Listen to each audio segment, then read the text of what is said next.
As for us, any precipitation will stay well north of us the next couple of days because the main storm track is staying north.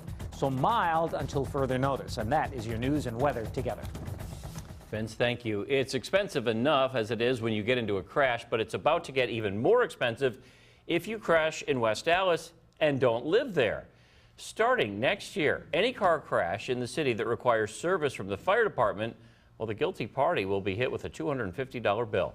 Fox 6's Brett Bagansky explains this crash tax.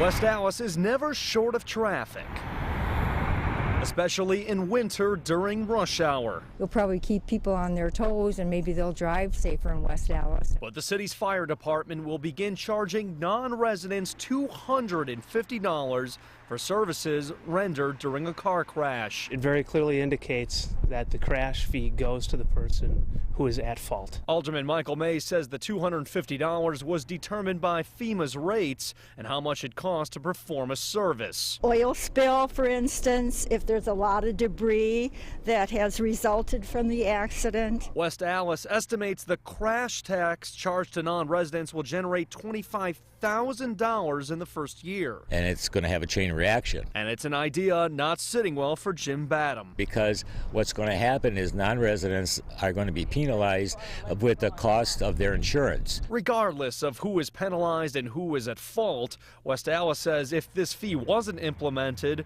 the city would have had to collect the money through property taxes. We're always looking at our budgets. Budgets are always tight.